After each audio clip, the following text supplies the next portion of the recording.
السلام علیکم ورحمۃ اللہ وبرکاتہ۔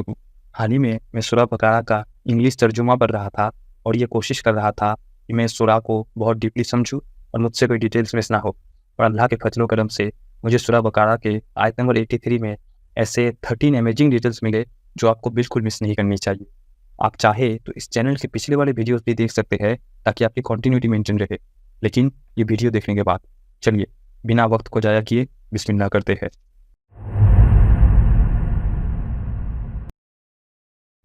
آیت نمبر 83 میں اللہ ایک کووننٹ یا ایک پرومس کے بارے میں ذکر کرتے ہیں جو بنی اسرائیل نے کیا تھا۔ یہ جو ورڈ میتھاق ہے یہ آلریڈی بہت بار پڑھ چکے ہیں۔ میتھاق ایک طرح کا شپت یا پرومس ہوتا ہے۔ اگر بنی اسرائیل کو کسی میتھاق کا مینشن کیا جاتا ہے تو اس کا دو مطلب نکل سکتا ہے۔ ہو سکتا ہے کہ یہ وہ پرومس ہے جو ہم سارے انسانوں نے اللہ سے کیا ہے، ہم انسانوں کے بننے سے پہلے ہی۔ جب اللہ آدم علیہ السلام کو بنائے تھے تو انہوں نے آدم علیہ السلام کے سارے آنے والے پیڑھیوں کو انکلوڈنگ ہم سب کو اکٹھا کیے اور پوچھا کہ کیا میں تمہارا رب نہیں ہوں؟ اور ہم سب نے کہا یا اللہ آپ ہی ہے۔ جو کچھ بھی ہم عبادت کرتے ہیں اور نبیوں کو فالو کرتے ہیں یہ ہم اس پرومس کو پورا کرنے کے لیے ہی کرتے ہیں۔ ہم کو وہ پرومس یاد تو نہیں ہے لیکن ہم میں ابھی بھی اس پرومس کی ایسنس ہے۔ اس لیے انسانوں کی نیچرل فطرت ہوتی ہے کہ وہ اللہ کی عبادت کرے۔ انسانوں کی یہ فطرت کرپٹ ہو سکتی ہے، اس لیے اللہ نے الگ الگ ٹائم میں الگ الگ نبی بھیجا ہے۔ دوسرا مطلب میتھاق کا ہو سکتا ہے وہی جو بنی اسرائیل نے موسیٰ علیہ السلام سے اور اللہ سے کیا تھا کہ وہ کتاب تورات کو مانیں گے اور پروفٹ کو فالو کریں گے۔ صرف پروفٹ موسیٰ علیہ السلام کو ہی نہیں، باقی نبیوں کو بھی اور پروفٹ محمد صلی اللہ علیہ وسلم کو بھی۔ یہ جو کووننٹ ہے اس کے بارے میں اللہ آیت نمبر 83 سے ہی ڈیٹیلز میں بتانا اسٹارٹ کرتے ہیں کہ یہودیوں کو کیا کیا کرنے کو کہا گیا تھا لیکن انہوں نے نہیں کیا تھا۔ یہودیوں سے کہا گیا تھا کہ وہ اللہ کے علاوہ کسی اور کی عبادت نہیں کریں گے۔ کیا یہودیوں نے یہ وعدہ توڑا تھا؟ آف کورس توڑا تھا۔ انہوں نے سونے سے بنے ہوئے بچڑے کی عبادت کرنا اسٹارٹ کیا تھا، جس کے بارے میں پہلے ہی ایک ویڈیو میں ڈیٹیلز میں بتا چکا ہوں۔ یہ جو میسج ہے آیت نمبر 83 میں جو اللہ نے یہودیوں کو دیا تھا کہ وہ اللہ کے علاوہ کسی اور کی عبادت نہیں کریں گے، کیا یہ میسج صرف یہودیوں کے لیے تھا؟ جواب ہے نہیں، یہ ایک یونیورسل میسج ہے۔ جب ہم قرآن پڑھنا اسٹارٹ کرتے ہیں تو پہلا سورہ آتا ہے سورہ فاتحہ، جس میں انسانوں کے لیے کوئی بھی آرڈر نہیں ہے۔ یہ جو دوسرا سورہ ہے سورہ بقرہ، اس کے 21 نمبر آیت میں اللہ نے پہلی بار ہم کو قرآن میں کوئی ڈائریکٹ آرڈر دیا ہے، جو کہ یہی سیم آرڈر ہے جو اللہ نے آیت نمبر 83 میں یہودیوں کو دیا ہے کہ ہم اللہ کے علاوہ کسی اور کی عبادت نہ کریں۔ تو اس سے پتہ چلتا ہے کہ یہ ایک یونیورسل میسج ہے۔ آیت نمبر 83 میں یہودیوں کے لیے جو بھی آرڈرس ہے وہ ایک طرح کا یونیورسل آرڈرس ہے۔ سورۃ النساء میں ہمیں ایک آیت ملے گا جو اس آیت سے کافی سملر ہے۔ وہاں وہ سب چیزوں کا لسٹ ملے گا جو ہمیں کرنی ہے، یعنی کہ وہ ہمارا کووننٹ ہے۔ آیت نمبر 83 میں جو کچھ بھی کرنے کو کہا گیا ہے وہ میں جلدی سے بتا دیتا ہوں۔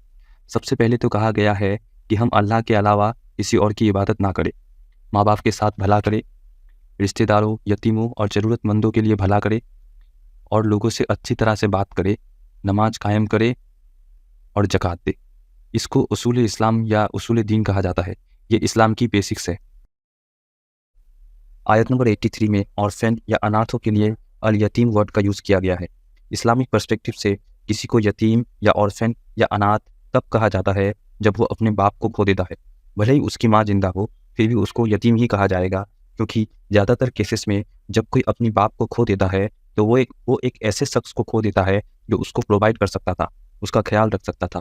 انسانوں میں جب کوئی اپنے باپ کو کھو دے اسے یتیم کہتے ہیں، اور جانوروں میں جب کوئی اپنی ماں کو کھو دے اسے یتیم کہتے ہیں، کیونکہ جانوروں کے کیس میں جانور اپنے ماں سے زیادہ کنیکٹڈ ہوتے ہیں پروویژن اور ٹیک کیئر کے لیے۔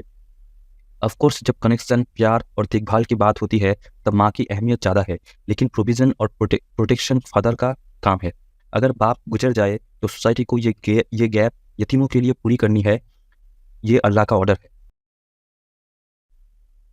آیت نمبر 83 میں یہ جو ورڈ ہے المسکین، اس کا مطلب ہے نیڈی یا ضرورت مند۔ لیکن ضرورت مند کون ہے؟ کیسے یہ ڈیسائیڈ ہوگا کہ کوئی شخص مسکین ہے؟ ایک فقیر اور ایک مسکین میں کیا ڈفرینس ہے؟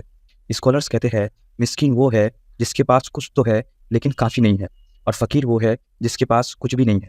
اس کا ایویڈنس کیا ہے کہ اسکالرس کی یہ بات کتنی صحیح ہے؟ اگر ہم سورہ کاف میں موسیٰ علیہ السلام اور خضر کی سٹوری پڑھیں گے تو اس میں موسیٰ علیہ السلام اور خضر ایک ساتھ ایک بوٹ یا شپ میں ٹریول کر رہے تھے تو خدیر بوٹ کو توڑنا اسٹارٹ کرتا ہے. جن لوگوں کا اصل میں یہ بوٹ تھا انہیں مسکین کہا جاتا ہے کہ ان لوگوں کے پاس کچھ تو ہے لیکن کافی نہیں ہے. جب صرف مسکین کے بارے میں مینشن کیا جاتا ہے تب فقیر اس میں آٹومیٹیکلی انکلوڈ ہوتا ہے، لیکن جب دونوں ایک ساتھ مینشن کیا جاتا ہے تب وہ دونوں الگ الگ ہوتے ہیں. جیسے ایمان اور اسلام، جب ایمان اور اسلام دونوں ایک ساتھ مینشن کیا جائے تب دونوں کا میننگ الگ الگ ہوتا ہے، اور جب سپریٹلی مینشن کیا جاتا ہے تب دونوں اسی میں انکلوڈ ہوتا ہے. جیسے جب کہا جاتا ہے مسلم تب اس میں یہ بھی انکلوڈ ہے کہ کوئی شخص جو ایمان لے آیا ہے. جب کہتے ہیں اچھا مومن تب اس میں انکلوڈ ہوتا ہے ایمان اور پریکٹس دونوں. تو جب صرف مسکین کہتے ہیں تو اس میں فقیر انکلوڈ رہتا ہے. آیت نمبر 83 میں اللہ یہ نہیں کہتے کہ صرف مسلمانوں کے ساتھ اچھے سے بات کرو، وہ کہتے ہیں لوگوں کے ساتھ اچھے سے بات کرو. اسکالر حسن البصری سے کسی نے پوچھا تھا کہ اچھی باتیں کون سی ہے، تو انہوں نے کہا تھا اچھائی کا حکم دو اور برائی سے روک دو. ابن عباس رضی اللہ تعالیٰ عنہ جو پروفیٹ محمد صلی اللہ علیہ وسلم کے کزن تھے جنہیں ترجمان القرآن کہا جاتا ہے، انہوں نے کہا ہے سب سے اچھی بات ہے لا الہ الا اللہ. تو ہم کو سمجھ میں آتا ہے کہ اچھی باتوں میں کیا کیا آتا ہے. پہلے لا الہ الا اللہ، پھر اچھی کاموں کا حکم دینا اور برے کاموں سے روکنا، اچھے ورڈز بولنا ایٹسیٹرا. قرآن میں کئی جگہوں پہ مینشن ہے کہ نماز قائم کرو. تو نماز کیسے قائم ہوتا ہے؟ نماز قائم ہوتا ہے جب ہم بیسٹ طریقے سے نماز پڑھتے ہیں، وضو اچھے سے بناتے ہیں، نماز میں خشوع اور خضوع ہوتا ہے. نماز قائم کرنے کا مطلب یہ بھی ہو سکتا ہے کہ ہم کبھی نماز نہ چھوڑیں، جو کہ دونوں صحیح ہے. آج کے لیے بس اتنا ہی. اگر آپ کو یہ ویڈیو اچھا لگا تو ویڈیو کو لائک کرے. اگر آپ میرے ویڈیوز پہ انٹرسٹڈ ہے تو چینل کو سبسکرائب کر کے بیل آئکن دبائے. اور اگر آپ کے پاس کوئی الگ ڈیٹیلز ہے یا میرے ویڈیو میں کوئی مسٹیک ہے تو کمنٹ سیکشن میں ضرور بتائے. السلام علیکم ورحمۃ اللہ وبرکاتہ.